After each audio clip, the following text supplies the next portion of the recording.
Hallelujah. सबको जय मसीह की। प्रभु का धन्यवाद करते हैं। प्रभु भला है, प्रभु की करुणा सदा की है। आज एक और दिन परमेश्वर आप लोगों के बीच में लेकर आया और परमेश्वर ने आज एक और दिन उपवास ਦੇ ਵਿੱਚ ਬਹਿਣ ਵਾਸਤੇ ਮਦਦ ਕੀਤਾ। उपवास बारे मैं ਤੁਹਾਨੂੰ ਪਹਿਲਾਂ बहुत वचन लिख ਦੱਸਿਆ ਨੇ ਇਹਦੇ ਵਿੱਚ YouTube ਦੇ ਵਿੱਚ। उपवास की है परमेश्वर ਨਾਲ रिश्ता जोड़ना, परमेश्वर ਦੇ ਨਾਲ ਬਹਿਣਾ, अपने आप ਨੂੰ परमेश्वर ਨੂੰ देना। कई बार सोचदा ਆਪਾਂ चीज़ां रखने हैं, सोचने हैं कि उपवास मैं इस चीज़ वास्ते रखा, पर जो अपना उपवास खत्म होता है उदों पता लगता है कि उपवास उस वास्ते नहीं सी, उपवास किहदे वास्ते सी, मेरे वास्ते सी। इस करके पवित्र आत्मा मदद करने पाए। उपवास दे देना अज एक और दिन प्रभु लैकर आया। मैं अज कुछ गल्लां जो प्रभु मैनू पिछले दिनों तो सिखा रहा है, मैं सोचा सी कि इस बार एक नवा टॉपिक लैके आवांगे, पर सॉरी टॉपिक है सॉरी असं तां नहीं लैके आए क्योंकि पिछले दिनों के प्रभु की दया नाल एक प्रभु ने छोटी जी गुड़िया सानू दी है, तो उनका अडोप्शन उनका नाम करवाने वास्ते परमेश्वर ने मतलब भी मदद किया। तो इस करके उस टाइम के करके प्रभु ने मतलब भी मैं उस टॉपिक में चुन नहीं पाया, प्रभु के कोल बह के चुन नहीं पाया। विश्वास करना कि यह सत्यापन आने वाले सप्ताह से एक नवा टॉपिक लैके आना, प्रभु मदद करेगा। हालेलुया। चलिए आप एक शुरू करेंगे। आज मैं जो वचन आप लोगों के सामने शेयर करना चाहता हूँ वो वचन क्या है कि परमेश्वर की इच्छा क्या है, मतलब अपने जीवन के आप परमेश्वर की इच्छा किवें पूरी कर सकते हैं। मतलब भी दुनिया के विच आप रहने हैं, दुनिया के विच अगर दुनिया में रह कर अगर आप जीवन जी रहे हो अपने तरीके का और बोल रहे हो कि मेरे को परमेश्वर की इच्छा है, तो ये गलत है। परमेश्वर की इच्छा का मतलब है कि वो आपको परमेश्वर की इच्छा वचन से पता चलेगी, आपका प्रार्थना जीवन बताएगा, परमेश्वर आपको मार्गदर्शन देगा, परमेश्वर आपको बुद्धिमानी व्यक्ति लोगों से बात करवाएगा, परमेश्वर आपको मतलब भी हर एक बातों को परखने के लिए मदद करेगा, परमेश्वर आपके अंदर शांति बनाए रखेगा। और याद रखना परमेश्वर आपको समय का इंतज़ार करना सिखाएगा, तभी आप समझ सकते हो कि आप किसके इच्छा पूरी कर रहे हो, परमेश्वर की इच्छा। पर अगर आप संसार की बातों में उलझे बैठे हो कि आपको दुनिया का काम भी चाहिए और परमेश्वर की इच्छा भी चाहिए, तो फिर आप एक गलत वे पे चल रहे हो और लोगों को बहका रहे हो कि आप परमेश्वर की इच्छा पूरी करें। परमेश्वर की इच्छा पूरी करना मतलब भी संसार को अपने अंदर से दूर करना। जब आपके अंदर से संसार दूर हो जाएगा तब आप नहीं काम करोगे, आपके अंदर कौन काम करेगा? परमेश्वर काम करेगा। और जब परमेश्वर काम करेगा फिर वो काम करोगे जो परमेश्वर है पृथ्वी पर चाहता है। मतलब भी बाइबल क्या कहती है, प्रभु यीशु मसीह ने अपने चेलों को क्या प्रार्थना करना सिखाया कि जैसे परमेश्वर तेरी इच्छा स्वर्ग में पूरी होती है वैसे पृथ्वी पर भी हो। मतलब भी यीशु मसीह क्या चाहता है कि जिस प्रकार स्वर्ग जीवन जीता ना, स्वर्ग रहता है, उसी प्रकार हम इस पृथ्वी पर भी जीवन जी। भजन संहिता में लिखा है कि स्वर्ग तो परमेश्वर यहोवा का है, परंतु पृथ्वी उसने किसको दी है? मनुष्यों को दी। मतलब भी उसने पृथ्वी दी हमें, अपना पुत्र भेजकर प्रभु यीशु मसीह अपना अधिकार दिया इस पृथ्वी पर है कि जो कुछ मत्ती 18:18 में लिखा है, जो कुछ तुम पृथ्वी पर बांधोगे वो कहाँ बंधेगा? स्वर्ग में बंधेगा, और जो कुछ तुम पृथ्वी पर खोलोगे वो कहाँ खुलेगा? स्वर्ग में। इसका मतलब है कि परमेश्वर ने अपने पुत्र को भेजकर इस पृथ्वी पर अपनी इच्छा को हम पर जाहिर कर दिया है। किसके द्वारा? वचन के द्वारा। अब जब हम वचन को खोलते हैं, वचन के अंदर है, हम देखते हैं परमेश्वर की इच्छा क्या है। परमेश्वर की इच्छा क्या है? जब हम उसकी इच्छा को समझते हैं तभी हम इस पृथ्वी पर संसार से अलग होकर जीवन जी सकते हैं। मैं पिछले दिनों में एक वचन सुन रहा था, तो वो प्रभु का दास क्या कह रहा था कि परमेश्वर को समझने के लिए आपको अपना नजरिया बदलना पड़ेगा। क्या करना पड़ेगा? नजरिया बदलना पड़ेगा। कई लोग बोलते हैं कि मैंने प्रभु यीशु में आकर आया, मैं मेरा नशा छूट गया, प्रभु यीशु में आया मैं, मेरी दारू छूट गई। आज लोगों की गवाही पूछी जाए तो गवाही यही होती है कि मेरा किराया नहीं बन रहा था तो प्रभु ने मेरा किराया पूरा कर दिया, मेरे आज खर्चा नहीं पूरा हो रहा था तो प्रभु ने खर्चा पूरा कर दिया। मतलब ये गवाहियाँ हैं लोगों की, ये गवाहियाँ हैं जो हम लोग शरीर के अनुसार देते हैं। पर मेरा कहने का मतलब है कि जब हम परमेश्वर की इच्छा को पूरी करते हैं ना, तब हमारा नजरिया कुछ अलग हो जाता है, हमारे सोच विचार डिफरेंट हो जाते हैं। इच्छा का मतलब है परमेश्वर क्या कहता है, तुम्हारी सोच विचारों में और मेरी सोच विचारों में आकाश और पृथ्वी का अंतर है। याद रखना, हम अपनी इच्छा को परमेश्वर की इच्छा बताकर हम अपनी मर्जी से जीवन नहीं बचा सकते, हम अपनी मर्जी से जीवन नहीं बचा सकते। आज याद रखना, सोच लो, मसीह में आने वाले कई लोग, मसीह को जानने वाले लोग, आज 15 साल पुराना विश्वासी, 20 साल पुराना विश्वासी आज भी प्रभु से बैक हो रहा है, विश्वास से दूर हट रहा है। क्यों? क्योंकि उन्होंने शुरू तो किया, परंतु जब अंत नहीं समझ में आया तो वो क्या हो गया? बैक हो गया। याद रखना, मैं कई बार कलीसिया में भी बात बोलता हूँ, जहाँ भी जाता हूँ एक ही बात बोलता हूँ, कलीसिया आपकी नहीं है, कलीसिया परमेश्वर के। लोग हमारे नहीं हैं, लोग परमेश्वर के। बनाने वाला कौन है? परमेश्वर। हमें और आपको उसने एक मिट्टी के बर्तन के समान रखा है कि वो उस वसल में अपनी सामर्थ्य उड़ेलता जाता है और हमारे द्वारा काम करता है, वो अपनी महिमा को प्रकट करता है। मतलब भी प्रभु यीशु मसीह जो भी काम करता था वो क्या कहता है, ये काम मेरी ओर से नहीं है, किसकी ओर से है? पिता की ओर से है। मतलब भी हम इस पृथ्वी पर जो भी काम करते हैं किसकी ओर से करते हैं? परमेश्वर की ओर से करते हैं। मतलब भी जब वो परमेश्वर अपनी इच्छाओं को हमारे ऊपर रखता है तभी हम इस पृथ्वी पर क्या करते हैं? काम करते हैं। अगर हम इस पृथ्वी पर उसके तरीके से काम नहीं करेंगे तो याद रखना, आप चाहे 10 साल पुराने विश्वासी हो, चाहे 50 साल पुराने विश्वासी हो, आप प्रभु यीशु से बैक हो जाओगे, प्रभु यीशु से दूर हो जाओगे। क्योंकि आपके तरीके से आप अपनी सोच के अनुसार नहीं कह सकते कि यह परमेश्वर की इच्छा है। जब आप वचन में चलना शुरू करते हो, वचन के द्वारा अपने जीवन को, मतलब भी अपने जीवन को जीते हो, तो तब भी आप उस परमेश्वर की इच्छा को समझ सकते हो। याद रखना, परमेश्वर की इच्छा केवल एक धार्मिक विचार नहीं है, एक धार्मिक विचार नहीं है कि ये इच्छा है, वो है, ये है। वो आपकी आत्मा की गहराई से निकलती है। जब उसकी इच्छा हमारे जीवन से पूरी होती है ना, तो हमारी आत्मा की गहराई से। इसलिए मैंने कहा ना कि हमारी आँखों से तो सामने वाला गलत हो सकता है, परंतु परमेश्वर के तरीके से सामने वाला गलत है। इसलिए मैं पिछले दिनों में ना एक बात को मेरे को सुना था, मेरे एक प्रभु के दास ने बहुत अच्छे से बताया कि याद रखना, आप उन लोगों को भी स्वर्ग में देखोगे जिन्हें आप पसंद नहीं करते, जिन्हें हम लोग पसंद नहीं करते। मतलब क्या है कि हमारे तरीके से सामने वाला सही नहीं है, पर प्रभु यीशु मसीह उसे पसंद कर चुका है। याद रखना, उसने सिर्फ आपके लिए नहीं जान दी है, उसने पूरी सृष्टि के लिए जान दी। कई बार हम लोगों के साथ ऐसा व्यवहार कर देते हैं कि हम ये सोचते हैं कि इसने, प्रभु यीशु ने जान सिर्फ मेरे लिए दी है, ना कि इस व्यक्ति के लिए दी है। उसकी इच्छा को इस पृथ्वी पर प्रकट करना मतलब एक आत्मा को बचाना है। क्या करना है? आत्मा को बचाना है। और याद रखना, आत्मा का उद्धार तभी हो सकता है जब आप उसकी इच्छा के अनुसार जीवन जियोगे। हालेलुया। अब मैं आपको वचन क्यों लेना चाहता हूँ, मैं आपको ये बातें क्यों बता रहा हूँ। पिछली एक बार क्या हुआ, पिछले दिनों के अंदर मेरी एक बहन से बात हुई जो प्रभु यीशु को जानती है, बपतिस्मा लिया हुआ है और आराधना करती है, चर्च में भी जाती है, और जहाँ तक बताया तो चर्च में लीडर है। क्या है? लीडर है।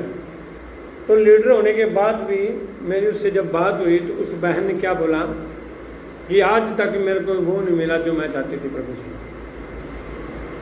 आज तक वो नहीं मिला जो मैं प्रभु से चाहती थी। मेरे मन की ख्वाहिशें नहीं पूरी हुई, कभी मेरे प्रति भविष्यवाणी नहीं हुई, कभी मेरे मेरे ज़रूरतें नहीं पूरी हुई, मेरे को पैसे की कमी रही है, मेरे अंदर ये कमी रही है, मेरे अंदर वो कमी रही है। सोच लो, वो बहन 8 साल तक प्रभु को जानती है और 8 साल के बाद भी आज क्या कर रही है, मेरे अंदर ये कमियां हैं, मेरे को आज तक ये मिला नहीं। मतलब भी वो किसके लिए प्रभु के पास गई है। याद रखना, इस नज़रिए को देखना, आप किस चीज़ के लिए प्रभु के पास जाते हो। ये मायने नहीं रखता कि प्रभु आपको क्या नहीं दे रहा है, ये मायने रखता आप किस तरीके से प्रभु के पास जा रहे हो। अगर आज भी आप दुनिया के तरीके से प्रभु के पास जा रहे हो तो याद रखना, चाहे आप 10 साल पुराने विश्वासी हो, आज भी आप वहीं पे खड़े हो। दुनिया से खतरनाक आप हो। दुनिया तो इसलिए उद्धार नहीं पाएगी क्योंकि उन्होंने व्यवस्था को नहीं जाना। आप व्यवस्था जानने के बाद भी नहीं उद्धार पाओगे, ये याद रखना। अगर आप प्रभु के पास आने के बाद आज भी दुनिया की इच्छाओं पर निर्भर होना कि मेरे को ये नहीं मिला, मेरे को वो नहीं मिला, मेरे को ये नहीं मिला, तो याद रखना आज भी आपका उद्धार नहीं होना। आज भी आप परमेश्वर के पास नहीं पहुँचे।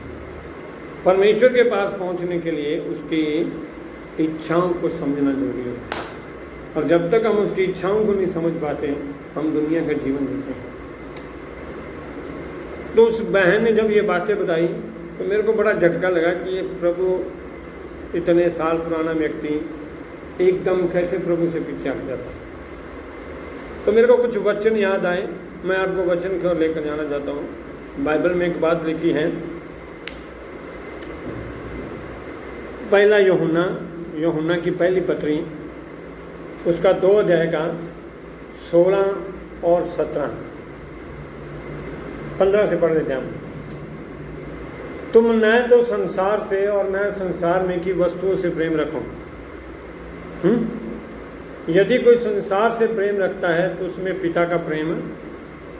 याद रखना, जब आप संसार की बातों पर निर्भर हो जाते हो ना तो आप पिता के प्रेम से अलग हो जाते हैं। आप लोगों को बोलते हो कि परमेश्वर हमसे प्यार करता है, पर आपके अंदर वो खुद प्रेम नहीं होता, क्योंकि आपकी नज़र इसलिए है कि आपको वो चाहिए जो आप दुनिया में देखना चाहते हो।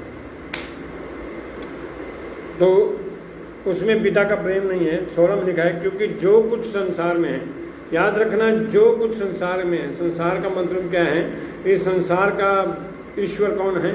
शैतान। जब संसार का ईश्वर शैतान है तो संसार में क्या है? शरीर की अभिलाषा, शरीर की ज़रूरतें हैं, आँखों की अभिलाषा जो हमें पसंद आता है, और जीविका का घमंड, हर एक को अपने लेवल पे ऊंचा बनना है।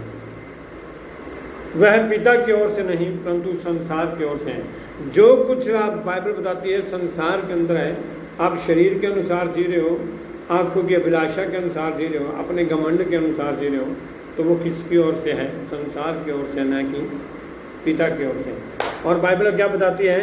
अगर ये तुम्हें मिल भी जाते हैं संसार की अभिलाषाएँ, तो क्या लिखा है? संसार और उसकी अभिलाषाएँ दोनों मिट जाते हैं। याद रखना, एक समय में शायद वो आपके पास है, आपकी मर्जी की कुछ चीज़ें मिल जाएंगी, पर याद रखना बाइबल बताती है संसार और उसकी अभिलाषाएँ दोनों मिटती जाती हैं, पर जो परमेश्वर की इच्छा पर चलता है वह सर्वदा बना रहता है। याद रखना, आज मसीह से बैक होने का कारण ये नहीं है कि आपको शैतान बैक कर रहा है। आपकी खुद की इच्छाएँ, आपके खुद के काम, आपके खुद के गलत डिसीजन आपको परमेश्वर से दूर करना है।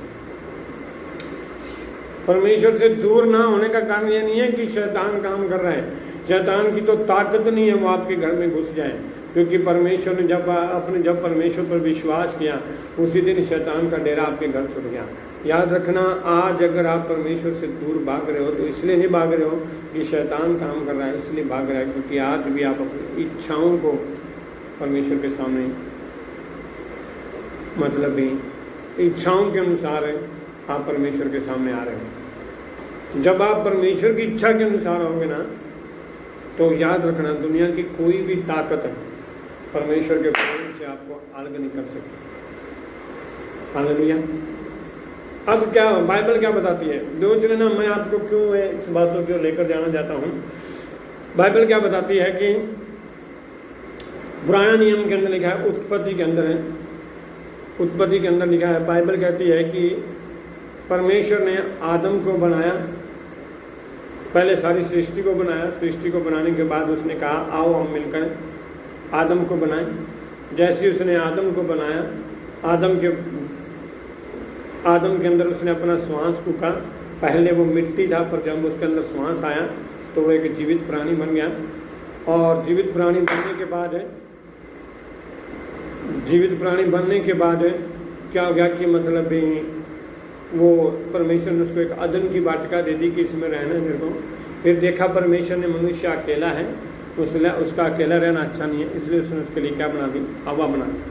अब बाइबल क्या बताती है कि परमेश्वर आदम और हवा को हर दिन वाटिका के अंदर मिलने के लिए आता था, हर दिन आता था, सुबह शाम को सवेरे मिलने के लिए आता था, उनके साथ आराधना करता था।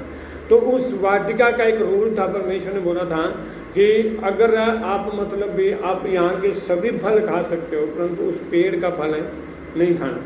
पेड़ का फल क्यों नहीं खाना है? क्योंकि परमेश्वर है, ये कोई कंडीशन नहीं थी कि परमेश्वर फल खाने के लिए कह रहा था, सिर्फ वो इसलिए कह रहा था कि वो हमें बांध के नहीं रखना चाहता था। वो ये कहना चाहता था कि मैं आपको ज़बरदस्ती नहीं करना चाहता कि ये काम करो, पर वो कहना चाहता था कि तुम अपनी इच्छा के अनुसार जीवन जियो। उसने ये बता दिया कि ये सही फल है, ये गलत फल है, चुनाव आपका है। याद रखना, इस दुनिया के अंदर है सही क्या है गलत क्या है वो आपको पता है, तो चुनाव भी आपका है कि आप क्या गलत चुन रहे हो, क्या सही चुन रहे हो। अगर आप कल को गलत चुन रहे हो और दोष लगा रहे हो कि परमेश्वर ने मेरा साथ नहीं दिया, तो आपका खुद का चुनाव है। याद रखना, उसमें परमेश्वर का आपका साथ भी नहीं देगा। तो उसने क्या किया, उनको रख दिया कि कह रहा है कि जो कोई इसमें से फल में खाएगा वो मर जाएगा। तो बाइबल क्या बताती है कि एक सांप, जो शैतान संसार का ईश्वर वहाँ था, वो गिराया गया था। तो वो उसने मतलब भी हर दिन हवा के पास जा के बातें करना शुरू किया। तो एक दिन क्या हो गया, बोला उसको, क्या परमेश्वर ने सच में बोला कि इसको खाना नहीं? उसने बोला, परमेश्वर ने बोला ना तो इसे खाना ना इसे छूना। मतलब भी उसके अंदर एक अभिलाषा आ गई उसको छूने की। फिर बताती है बाइबल है कि वो फल देखने में अच्छा था, न देखने में मनभाऊ था। और एक बात और इसमें लिखी है कि उसने कहा कि जिस दिन तुम ये फल खाओगे मर जाओगे, परंतु शैतान ने उनको कहा कि जिस दिन तुम फल खाओगे परमेश्वर के तुल्य हो जाओगे। हर एक व्यक्ति एक दूसरे के बराबर बनना चाहता है। कोई भी याद रखना, जो आपके पास है ना, अगर आप उसमें खुश रहोगे तो परमेश्वर उसमें आशीष देता है। आज लोग सबसे ज़्यादा दुखी होने का कारण क्या पता है? वो अपने आप से खुश नहीं है, दूसरों को देख देख कर दुखी हैं। आदम हवा ने सबसे बड़ी गलती क्या की, जब शैतान उनको बोला कि तुम किसके तुल्य हो जाओगे, परमेश्वर के तुल्य हो जाओगे। पर ये बात आदम हवा नहीं पहचान पाए। तो बाइबल क्या बताती है, उनको देखने में अच्छा लगा, मनभाऊ लगा और जीविका का घमंड आया। और बाइबल बताती है जैसे फल उसने खाया हवा ने, और साथ के साथ आदम ने, वो अदन की वाटिका से बाहर चले गए। जब जैसे बाहर चले गए तो बाइबल बताती है वहाँ पर पाप आ गया, पाप। अब वही अभिलाषाएं, शरीर की अभिलाषाएं, आंखों की अभिलाषा, जीविका का घमंड है, वही अभिलाषाएं शैतान यीशु मसीह के पास भी लेकर आया। उसको क्या बोलता है कि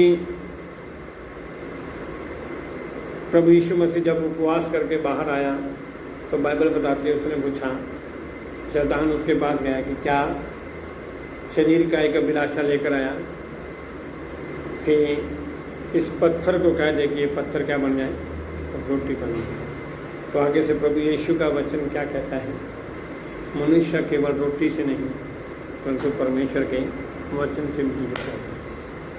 मतलब भी वो अभिलाषाओं को भेज रहा था, परंतु प्रभु यीशु मसीह उसको वचन दे रहा था। याद रखना, अगर अभिलाषाओं को ख़त्म करना है तो आपके अंदर ये वचन होना चाहिए। जब तक आपके अंदर वचन नहीं होगा तो आप जल्दी अभिलाषाओं में गिर जाओगे, बहुत जल्दी गिर जाओगे, जिस प्रकार आदम हवा गिर गया।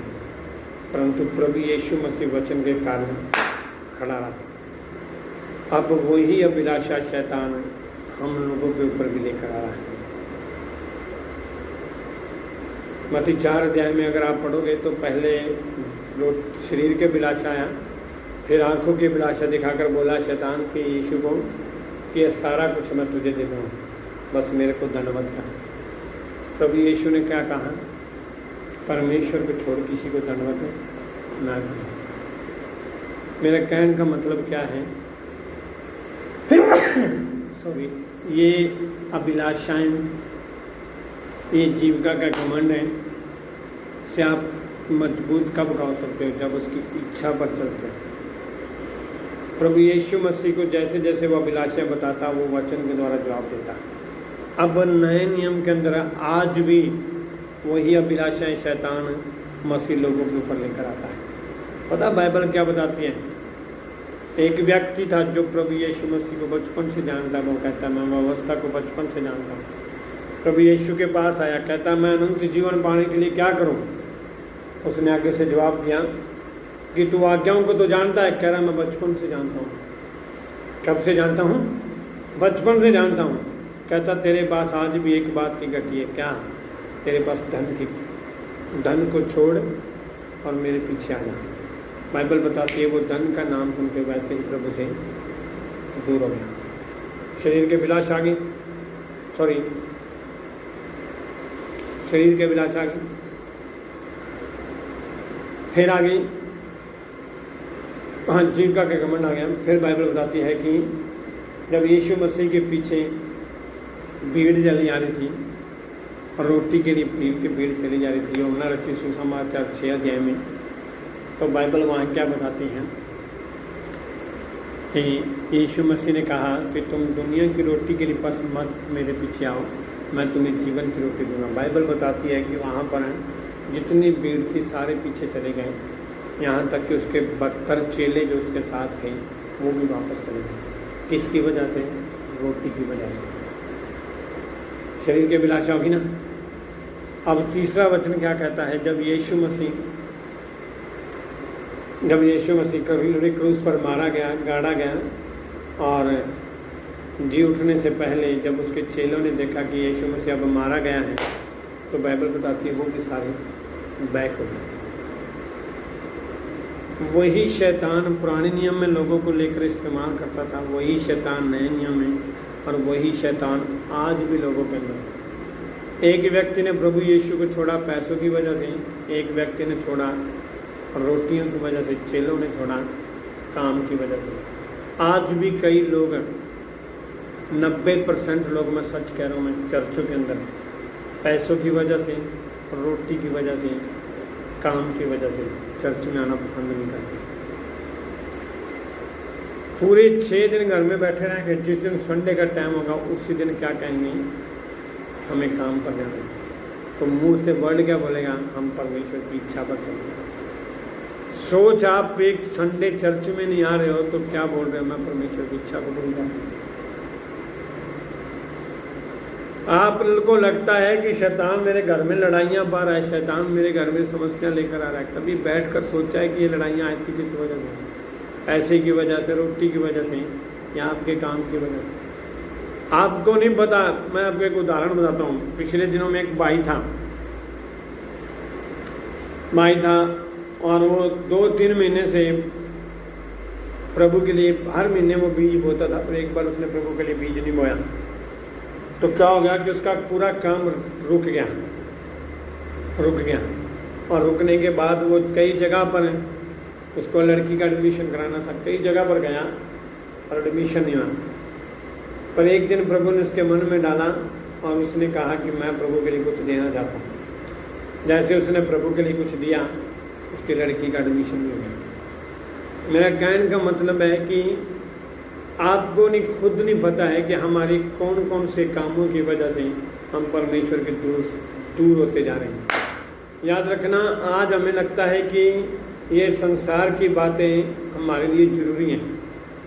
मैं आपको एक बात क्लियर करना चाहता हूँ। आज आपको लगता है संसार की अभिलाषाएँ, आंखों की अभिलाषा, ये चीज़ें, धन, पैसा, रोटी, ये काम, ये बिजनेस है, ये नौकरियां, मैं इससे के खिलाफ नहीं हूँ, मानता हूँ आपके लिए ज़रूरी होंगी, पर याद रखना एक दिन आप बैठकर पछताओगे कि मैं प्रभु से कैसे दूर हो गया। आज लोगों को लगता है कि मेरे मतलब भी छोटी छोटी अभिलाषाएं आज मतलब भी ज़्यादातर लोग पैसों की वजह से, ज़्यादातर लोगों ने लोन किस्तें की वजह से, मैं आज खुल के बोल रहा हूँ, मैं पैसों की वजह से आज लोगों ने काम को ज़्यादा महत्व दे दिया है और उन्होंने चर्च आना बंद कर दिया है। और उन्हें क्या लगता है कि बस ये काम हो जाए, ये पूरा हो जाए, ये पूरा हो जाए, मैं चर्च में जाऊंगा, ये पूरा हो जाए। वो आज तक पूरा नहीं हो सका। और शैतान सबसे ज़्यादा लोगों को भरमा कर लोगों को वहीं के वहीं रखा हुआ है। और हमें लगता है कि हमें मसीह में 15 साल हो गए, 20 साल हो गए, पर मैं आज आपको खुल के कहना चाहता हूँ, आज तक आप वहीं पर खड़े हैं। और इस बंधन को तोड़ने की एक ही ताकत है, आपके पास ये वचन होना चाहिए। जब तक आप इस वचन के अनुसार जीवन नहीं जियोगे, आप अपना समर्पण प्रभु को नहीं दोगे, तब तक आप इन अभिलाषों में फंसे रहोगे।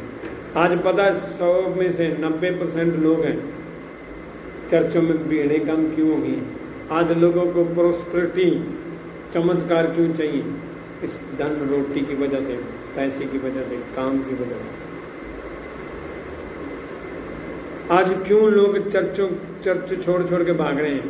बड़ी बड़ी चर्चों को ढूंढते हैं, ऐसे पास्टरों को ढूंढते हैं कि जो हाथ रखे और ठीक हो जाए। ऐसा क्यों चाहिए लोगों को? सिर्फ इस करके क्योंकि उनका ध्यान धन की ओर हो गया, रोटी की ओर हो गया, काम की ओर हो गया। ये शरीर के अभिलाषाएं, आंखों की अभिलाषा, जीविका का घमंड उन्हें परमेश्वर से दूर करते जा रहे हैं।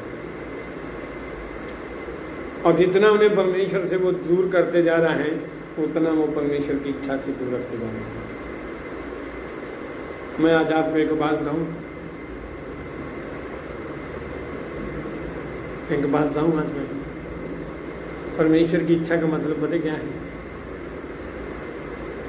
आपका ठंडा पड़ जाना इस बात को प्रूफ करता है कि आप परमेश्वर की इच्छा से दूर रहते हैं। आपका कमजोर पड़ जाना, आपका परमेश्वर के वचन के प्रति उत्साह खत्म हो जाना, चर्च के प्रति उत्साह खत्म होना, परमेश्वर के दासों के प्रति उत्साह खत्म होना, ये प्रूफ करता है कि आपका परमेश्वर की इच्छा से आप जुड़े हैं। हालेलुया। इसलिए मैं आज आपको ये बताना चाहता हूँ कि उसकी इच्छा को समझें। ये वचन परमेश्वर ने आपको दिया हुआ है, ये वचन ही आपको उसकी इच्छा पर चलना सिखाएगा। प्रार्थना आपको परमेश्वर की इच्छा पर चलना सिखाएगा। एक और बात बताऊँ, आपका डेली का प्रैक्टिकल लाइफ, डेली की जीवन लाइफ है, आप किसके साथ बैठते हो, किसके साथ जीवन जीते हो, वो भी बताता है कि आप परमेश्वर की इच्छा को कितना करीब हो। आपका बैठना उठना किसके साथ है, किन लोगों से आप सलाह लेते हो, किन लोगों के आप पास बैठते हो, वो भी प्रकट करता है कि आप किसकी इच्छा पर चल रहे हैं। और एक बात बताऊँ, छोटी छोटी बातों में आप डिस्करेजिंग होना, या मतलब भी क्या कहते हैं कि वेटिंग ना कर पाना, ये प्रकट करता है कि आप परमेश्वर की इच्छा से दूर हैं। हालेलुया। बाइबल क्या बताती है? मैं एक वचन पढ़ के बताऊं। सबोपदेशक 3 का 11 वचन।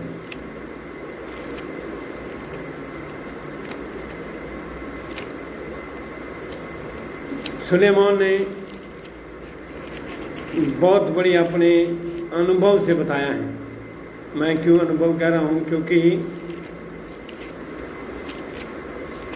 जब सुलेमान पैदा हुआ था, उसका पापा ने जो कुछ किया था उसके लिए सुलेमान इस बात को समझ चुका था कि हमारे तरीके से नहीं परमेश्वर काम करता, परमेश्वर अपने समय से सब कुछ सुंदर बनाता है। इनका क्या रहा, उसने सब कुछ ऐसा बनाया कि वे अपने अपने समय पर वे सुंदर होते हैं। फिर उसने मनुष्य के मन में अनंत काल का ज्ञान उत्पन्न किया, तो भी जो काम परमेश्वर ने किया वह आदि से अंत तक मनुष्य समझ ही नहीं सकता।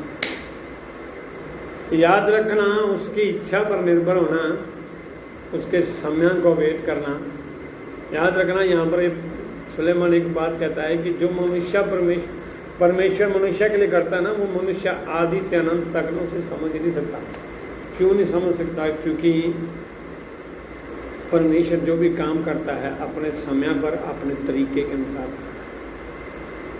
आज हम लोग कहते हैं कि मैं परमेश्वर की इच्छा पर चल रहा हूँ, जो मेरे परमेश्वर कहता है मैं वो कर रहा हूँ। तो क्या बताइए मेरे को, आपका उठना बैठना किन के साथ है? क्या जो आपने प्रार्थना परमेश्वर से कर रहे थे उसे आज भी कर रहे हो, जो आपने छोड़ दिए? कि कोई बात नहीं, परमेश्वर करेगा, देखी जाएगी। इच्छा पर चलने वाला व्यक्ति ना, इच्छा पर चलने वाला व्यक्ति कभी भी दुनिया की बातों से प्रभावित नहीं होता। वो प्रभावित होता है परमेश्वर के वचन से। जब जितना उसके अंदर परमेश्वर का वचन जाएगा उतना वो उत्साहित होगा, जितना वो संसार की बातों में जाएगा उतना वो प्रभु की इच्छा से दूर होगा। परमेश्वर के वचन को अपने जीवन में प्रकट करने का मतलब क्या होता है पता है? जब आप उसके वचन को अपने अंदर प्रकट कर लेते हो ना, तब आप दुनिया के तरीके से नहीं जीते, किसके अनुसार जीते हो? परमेश्वर के तरीके से अनुसार जीते। और फिर आपका जीवन प्रार्थना का जीवन हो जाता है।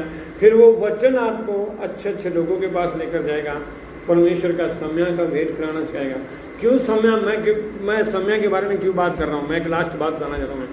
समय का मतलब क्या होता है पता है? जब आपके अंदर वचन होता है ना, प्रार्थना होती है, तो पवित्र आत्मा आपको ना उस तरीके से मॉडिफाई करता जाएगा कि आपको एहसास ही नहीं होने देगा कि आपको वेटिंग करना पड़ रहा है, आपको इंतजार करना पड़ रहा है।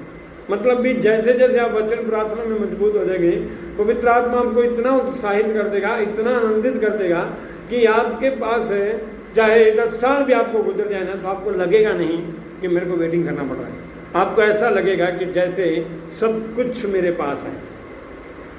ये होता परमेश्वर की इच्छा।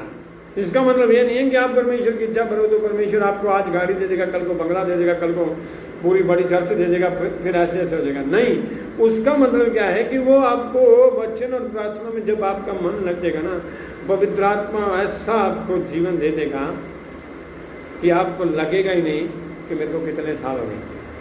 आपको ऐसा लगेगा कि सब कुछ किसके पास है? मेरे पास है।